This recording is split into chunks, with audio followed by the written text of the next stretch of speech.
Ya, karena kalau kita ngomongin aset tak berwujud itu ya memang kripto itu adalah satu bagian dari aset yang mungkin ada gitu. Awalnya tidak berakuntabilitas menjadi berakuntabilitas.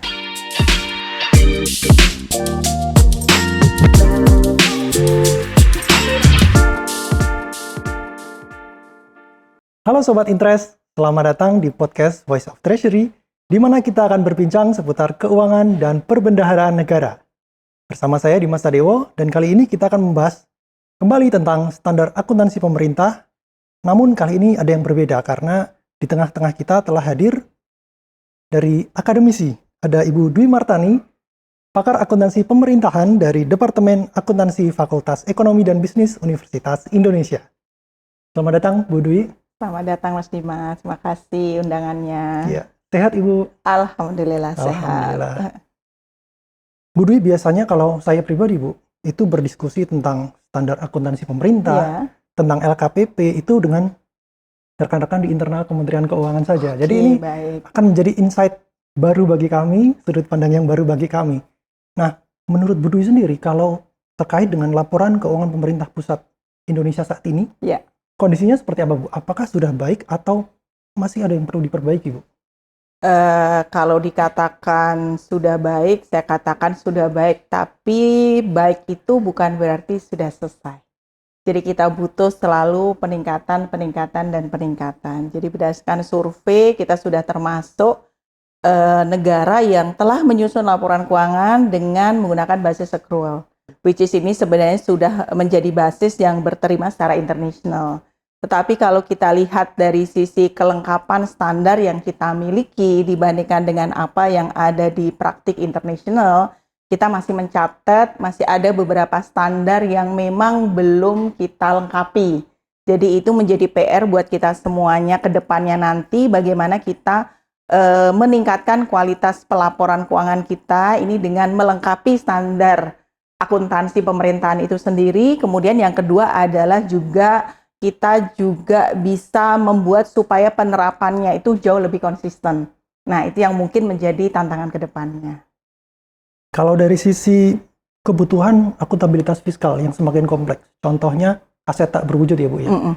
Let's say, what if Indonesia nanti punya aset dalam bentuk kripto misalnya. Nah, itu celah atau gap SAP seperti apa Bu? Apakah masih ada titik di situ untuk diperbaiki? Kalau boleh saya katakan ya, ketika laporan keuangan disusun itu kan ada pakemnya ya. Ada pakem bagaimana sesuatu itu dimasukkan di dalam laporan keuangan, bagaimana sesuatu itu diukur dan kemudian bagaimana disajikan. Kalau dari sisi gap ini yang saya ngelihatnya itu justru bukan di aset tak berwujud.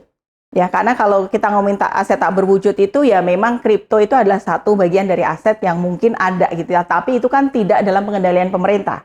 Jadi akhirnya memang tidak diakui di pemerintah. Tapi yang menjadi challenge kita ini ada nilai terbesar yang sebenarnya nggak masuk di dalam laporan keuangan. Ini sebenarnya lebih karena malah justru utang. Karena kita bicaranya masalah akuntabilitas publik ya. Ya jadi kalau berdasarkan pakem ataupun ketentuan standar yang seharusnya kita itu sebenarnya masih punya hidden liability yang belum tersajikan di dalam laporan keuangan. Itu yaitu terkait dengan kewajiban kita membayar pensiun di masa depan. Jadi secara konsep secara umum ketika seseorang itu bekerja dan pemerintah menjanjikan akan membayarkan pensiun di masa depan itu harusnya kewajibannya sudah muncul di dalam laporan keuangan pemerintah. Nah ini yang kita masih miss nih.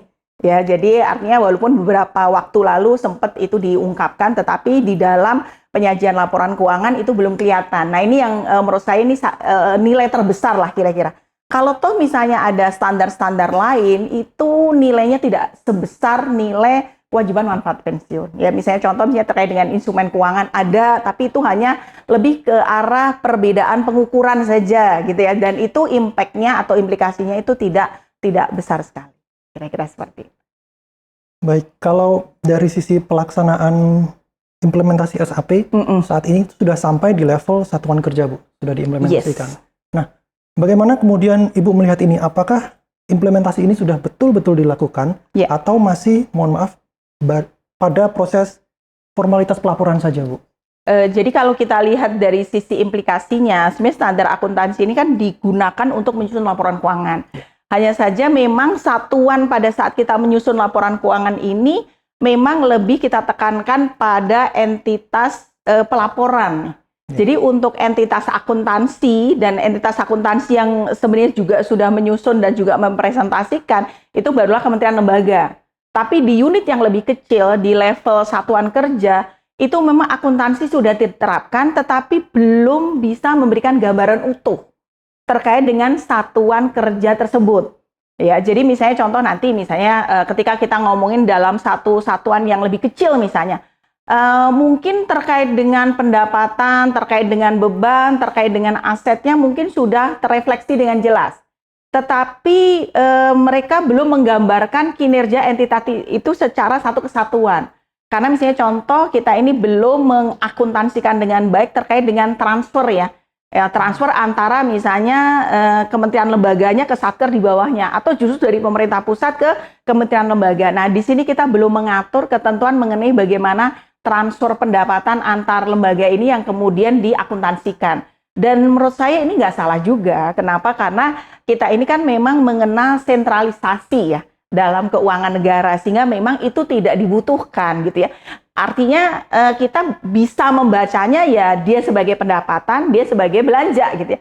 Tetapi menyandingkan antara pendapatan dengan belanja ini di level satuan kerja memang masih belum bisa terbaca dengan baik. Itu mungkin sedikit penerapannya di level satuan kerja yang mungkin belum sepenuhnya sempurna, dan itu menurut saya juga tidak salah karena kan biasanya memang fokus penyusunan laporan keuangan itu biasanya fokus pada entitas pelaporan. Misalnya kita ngomongnya di level LKPP, ngomongnya di LKPD. Nah itu sih insya Allah sudah sesuai dengan best practice yang ada di international. Ya.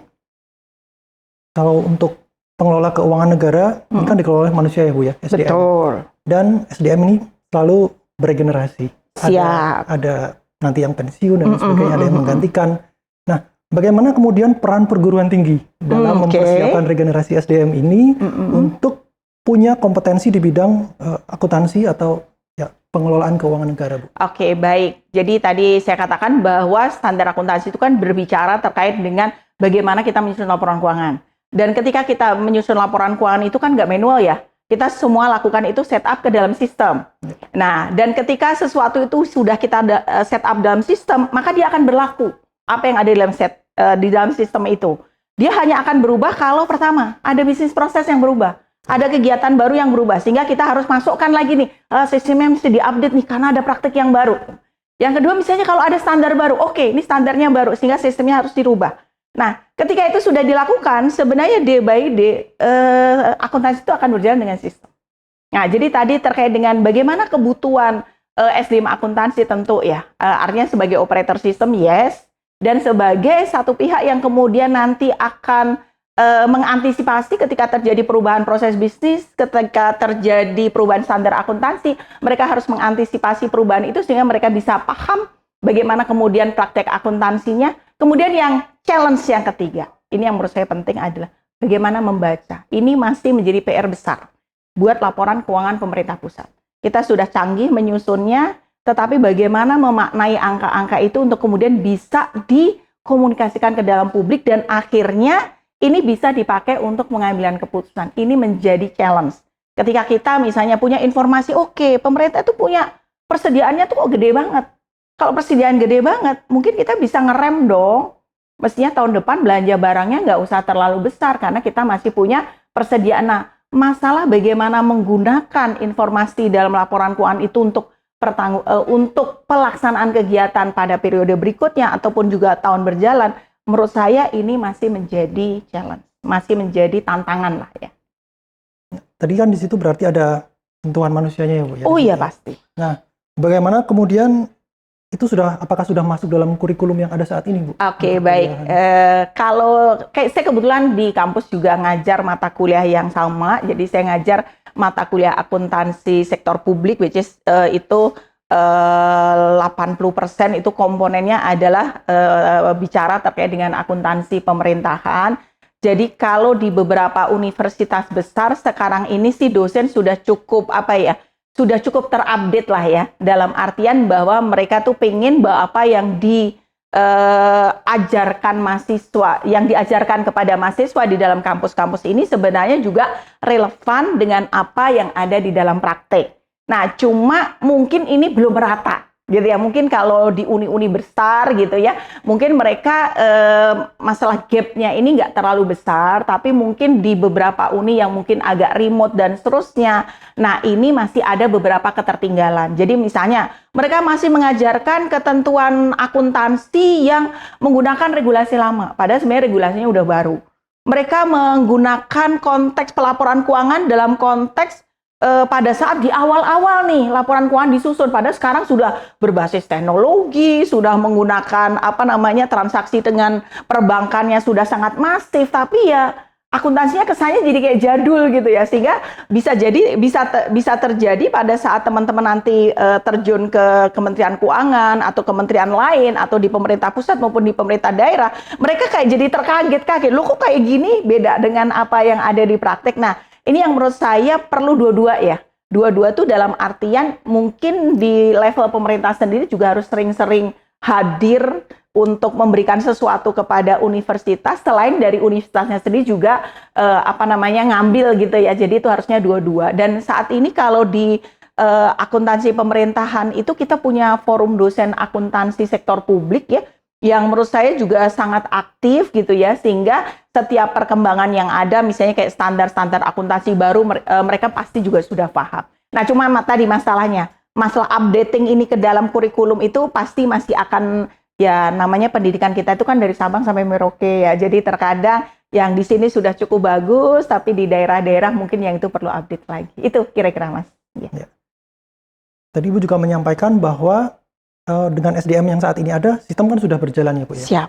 Sistem sudah berjalan dan tinggal bagaimana SDM ini mengambil dalam pengambilan keputusannya. Nah, kemudian kita kaitkan Bu dengan kemajuan teknologi, ada AI dan juga perkembangan big data yang begitu pesat. Nah, menurut Ibu bagaimana kemudian wajah akuntansi pemerintahan Indonesia, let's say 10 tahun mendatang? Saya ngelihatnya akuntansi itu kan alat pertanggungjawaban. Bahkan kalau boleh kita cerita yang kemarin dulu-dulu ya, pada saat kita pertama sekali reformasi keuangan negara gitu ya. Saya tuh nganggap banget tuh yang namanya akuntansi itu benar-benar bisa membuat orang gitu ya, yang awalnya tidak berakuntabilitas menjadi berakuntabilitas. Yang awalnya ketika ngomongin pengeluaran tuh ya udah let's say pengeluaran gitu. Tapi dengan adanya akuntansi, setiap ada pengeluaran harus jelas dokumennya, bagaimana cara nyatetnya, dan itu harus dikumpulkan dengan baik, nanti akan diverifikasi. Setelah itu nanti akan ada kegiatan audit. Ini kan sebenarnya membangun satu budaya akuntabilitas. Nah, itu yang menurut saya salah satu hasil daripada akuntansi. Artinya dalam tataran ini mau kapanpun teknologi nggak berpengaruh, Mas. Ya, masih tetap akan seperti itu. Cuma mungkin lebih ke arah masalah media gitu ya. Kalau dulu mungkin prosesnya banyak manual, sekarang prosesnya lebih banyak ke arah IT gitu ya. Nah, jadi kalau kita ngomongin dari sisi itu, akuntansi menurut saya tidak akan tergantikan. Masih tetap sama. Kita tetap akan menggunakan teknologi untuk menyusun laporan keuangan. Mungkin challenge yang kedua adalah tadi, bagaimana kita membaca. Gitu ya. Ketika kita membaca laporan keuangan dari hasil-hasil yang ada, saya pikir teknologi akan memperkaya. Karena kita tidak hanya belajar dari laporan keuangan pemerintah existing. Artinya kita bisa menggunakan teknologi untuk, let's say, tolong dong bandingin laporan keuangan saya ini dengan laporan keuangannya Australia, posisinya seperti apa, kondisi kita seperti apa. Jadi kita bisa eksplor lebih lanjut. Nah, ini tentunya sangat dipengaruhi oleh kemampuan kita sendiri, bagaimana kita menggunakan IT itu untuk kemudian melakukan analisis. Jadi, saya pikir ini akan bisa memberikan warna-warna yang berbeda gitu ya. Karena mungkin kita tidak hanya ngomongin terkait dengan angka-angka laporan keuangan, tapi bagaimana kita mengkombinasikan angka-angka laporan keuangan itu dengan angka-angka laporan keuangan negara lain. Kita bisa juga mengkombinasikan itu dengan laporan kinerja yang non-keuangan misalnya, sehingga itu akan menjadi penilaian terkait dengan akuntabilitas yang lebih komprehensif, tidak semata akuntabilitas keuangan. Kira-kira seperti itu. Ya. Jadi tidak akan tergantikan oleh AI, tapi justru memperkaya ya. Siap, betul begitu kira-kira ya. Oke. Nah, kalau terkait risetnya sendiri Bu di pendidikan saat ini, jika kita bandingkan misalnya dengan bidang akuntansi atau mungkin bidang sains, bidang sosial politik dengan akuntansi, itu bisa dibilang akuntansi masih relatif lebih sedikit. Yeah. Nah, menurut Ibu, isu apa yang paling perlu ini segera untuk diteliti agar bisa menjadi masukan bagi pengambilan kebijakan di masa mendatang? Oke, baik. Kalau kita lihat di Komite Standar Akuntansi Pemerintahan sendiri, saat ini kan kita ini sedang punya target nih untuk menyelesaikan bagaimana proses adaptasi dan adopsi International Public Sector Accounting Standard ini segera diselesaikan. Nah, untuk sampai pada level itu, kita itu sebenarnya butuh masukan. Nah, masukan itu adalah riset. Ya, jadi masukan itu cuma tidak sekedar A, B, C, enggak seperti itu. Tetapi masukan itu dalam bentuk bagaimana kemudian standar ini diterapkan di negara lain, berarti kita butuh benchmarking riset. Kita juga butuh bagaimana implikasinya, berarti kita butuh regulasi, riset regulasi terkait dengan ketika standar ini diterapkan, itu kemudian implikasinya yang lain seperti apa. Kemudian setelah itu mungkin kita juga bisa juga melakukan kayak trial gitu ya. Jadi artinya dari kondisi yang ada, kalau ini kita terapkan nanti dampaknya seperti apa, baru kemudian standar itu disetting, ditetapkan. Setelah itu selesai? Enggak. Kita harus melakukan monitoring. Apakah yang diterapkan itu secara praktek memang sudah benar-benar sesuai dengan apa yang kita harapkan? Miss-nya di mana? Gap-nya di mana? Yang nggak bisa diterapkannya di mana? Implikasinya gimana? Jadi menurut saya yang namanya penelitian ini saat ini memang sangat-sangat diperlukan, terutama pada saat kita mau mencoba untuk melengkapi standar kita menuju pada International Public Sector Accounting Standard. Baik, menarik Bu, tadi sangat banyak yang Ibu sampaikan dari awal hingga saat ini. Nah, ini pertanyaan terakhir Bu.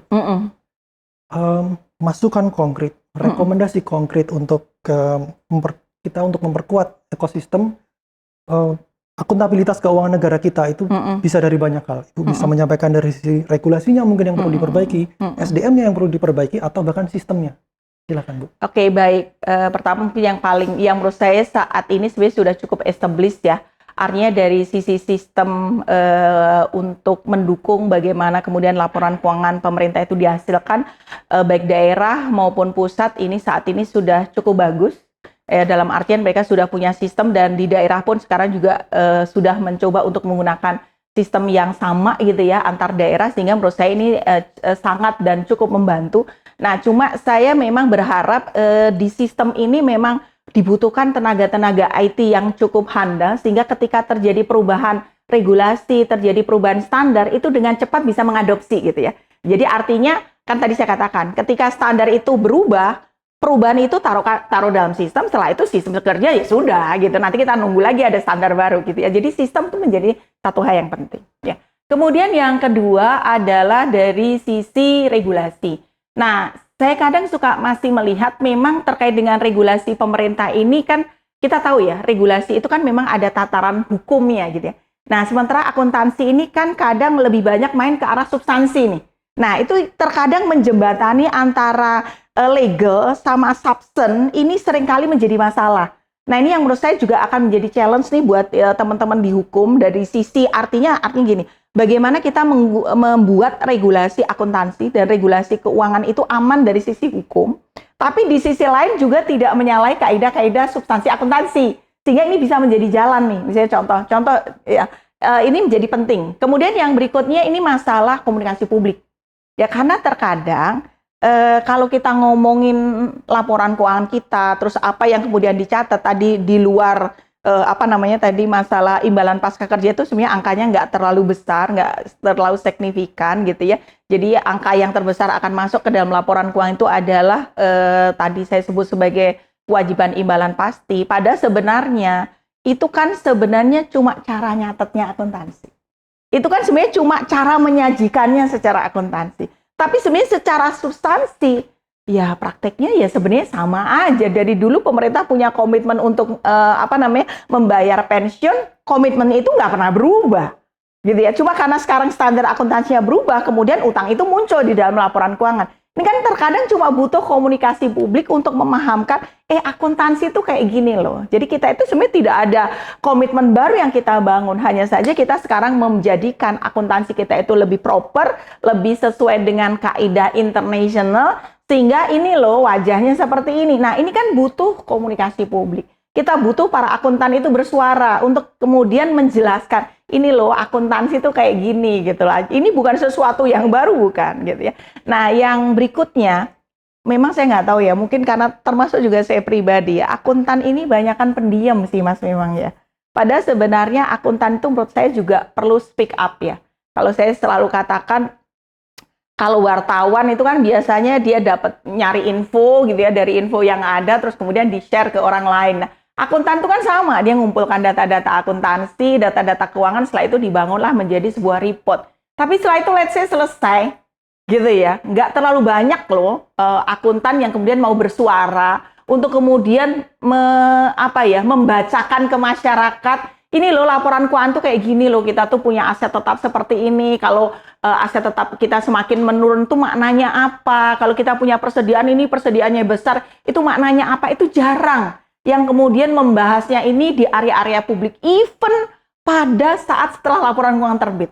Ya, saya tuh harapannya kalau setelah laporan keuangan terbit itu akan banyak gitu ya para pakar akuntansi yang kemudian ikut tidak hanya ngeliatin dari sisi APBN-nya, tapi bagaimana mengkaitkan APBN itu dengan angka-angka yang ada di dalam laporan keuangan untuk kemudian publik itu tahu gitu. Ini apa sih maknanya kalau kita misalnya punya saldo anggaran lebih itu maknanya seperti apa? Kalau kita punya persediaannya itu semakin menurun terus tuh maknanya apa? Nah, itu publik butuh gitu ya. Jadi masalah komunikasi publik terkait dengan laporan keuangan pemerintah dengan item-item akuntansi yang ada di balik itu saya pikir sangat kurang. Yang berikutnya tadi saya nyebut masalah dosen. Walaupun mereka itu sudah punya forum dan kita sering mengupdate, tetapi mindset-nya ini agak sedikit berbeda. Jadi mindset teman-teman di akuntansi sektor publik yang dulu itu lebih banyak mindset-nya itu regulasi.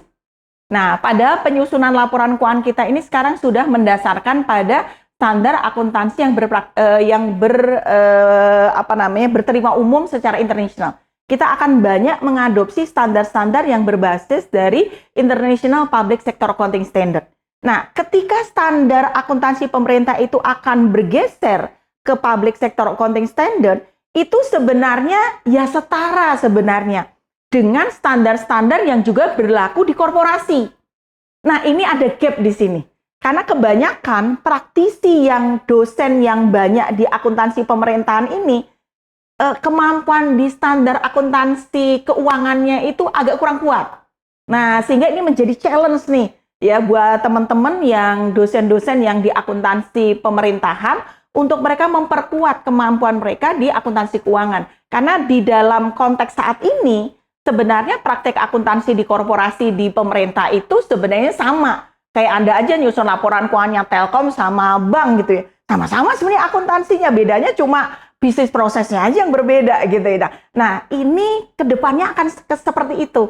Nah, sehingga memang ini dibutuhkan teman-teman di pengamat di akuntansi pemerintahan ini juga mereka memahami konsep umum akuntansi keuangannya yang cukup kuat. Kemudian yang terakhir ini tadi menyambung tadi masalah riset tadi, saya juga memberikan pesan kepada teman-teman untuk riset-riset yang dilakukan itu lebih banyak riset yang mengarah kepada substansi akuntansinya.